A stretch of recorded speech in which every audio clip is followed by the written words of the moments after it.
14 tries. But they didn't have Luka in any of those efforts here, Brian.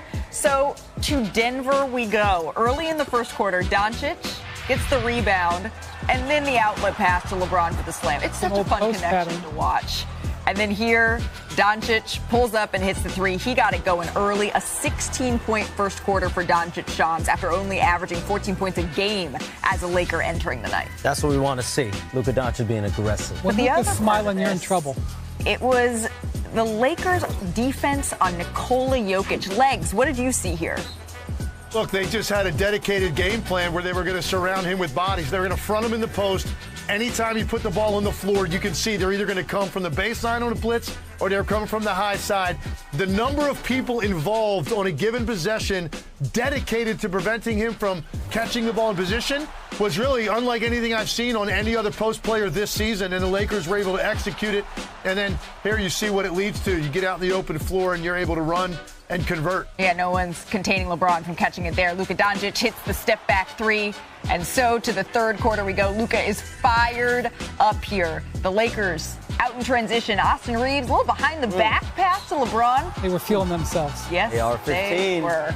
And then in the fourth quarter here, Doncic with the steal, and then goes all the way, gets inside for the layup. So now 4.5 to play here. The Lakers starting to run away with this, up 18. Doncic dribbles to the baseline here and hits a really difficult floater. Doncic finished with 32 points. The Lakers get the win, 123-100. Here's J.J. Redick in the locker room after the game.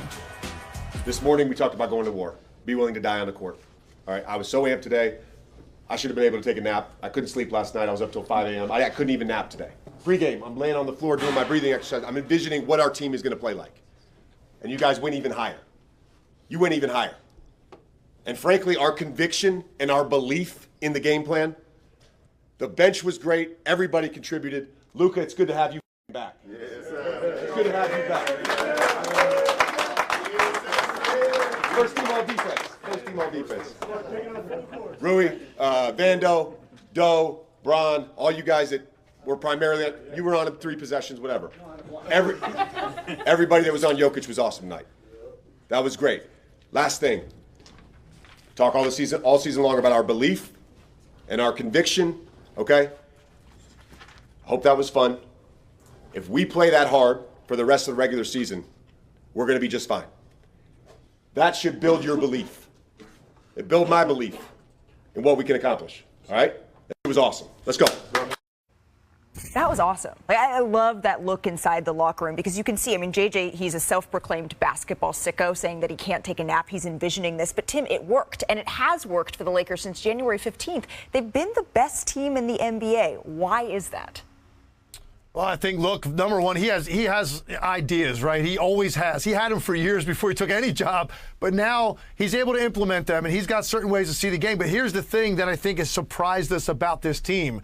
It was their ability to come up with game plans that are this effective defensively and pull it off based on what their personnel looks like. That, I think, is what was a little bit eye-opening. And here's an example. It starts here, impeding any sort of cut. Don't make it easy for him to move. Then on the weak side, you got another bump here so he can't just roll into the post. Let's go ahead, and that initial defender, he's run all the way to the other side of the court where you got a front and you've got a guy behind. Now, look, the spacing's not great, and these guys aren't looking at the rim. But here's the final opportunity. Is Jokic going to flash there and get the ball? Look at the play by Jackson Hayes. Always aware. Aaron Gordon not looking at the rim helps out the Lakers, but bottom line is you can see Jokic, he starts to show a little bit of body language there on this possession. It's frustrating being bottled up to that extent. Takes incredible amount of dedication to it and attention to detail. Like any mistakes made against him, he's going to get position leverage and he's going to score easily. They didn't make those mistakes, and you barely noticed Nikola Jokic involved in the game offensively, and I can't even believe I'm saying that sentence. First off, I'd like to commend the Lakers social team with the low-angle hero shot. JJ, Ridley Scott. It did give me a little bit of the Court of Gold vibes of without question. Beautiful job done. Victories all around. Secondly, you mentioned their best record since January 15th. Yes. They've been the #1 defense since January 15th, and this, Malika, is what has my attention. 2 years ago, when the Lakers made that run to the Western Conference Finals, the indicator on that they were going to make a run was that they were the #1 defensive team in the NBA after they made those trade deadline deals. Right. I cannot believe that they are playing this well defensively with being so small in the middle. Now, they have great size on the perimeter, and J.J. Redick is employing a scheme that is using that size. Now, I have to see how the teams in the league react to this because they're seeing some new stuff from the Lakers, and they'll adjust. If this was a playoff series with the Nuggets, we would see an adjustment for Game 2 with Jokic. Good at. That's what J.J. is I so know. good So at. What has my attention isn't so much Luka. I know Luka is great. I know he's going to score. What has my attention is how they're defending. And the stat that sticks out to me from that game, Nikola Jokic only got 7 shots. He only was able to take 7 shots. It was his worst That's offensive game of the season. Remarkable. To me, J.J. Redick and that Luka Doncic relationship and how they're able to have fun. And J.J. Redick is probably the only coach that's able to really rib on Luka Doncic on a daily basis about defense and needing to see more defense out of Luka Doncic. Last night, season high, 4 steals. That's what I'm looking at. Their defensive efficiency, maybe the first game, they struggled with Luka Doncic there. But I think the more he gets his rhythm, the more he gets his repetition, this Lakers team is looking like it has the ability to be very competitive in the West. As Tim was breaking down that film, though, the amount of effort that takes on every single play to contain Nikola Jokic. And in a 7-game series, the adjustments that are going to be made. I think last night represents getting over some sort of boogeyman for the Los Angeles Lakers, but the sustainability of that effort, that's going to be the question. It's not just the relationship, though, that JJ has with Luka Doncic. It's also the relationship LeBron has with Luka. Here's LeBron on just that.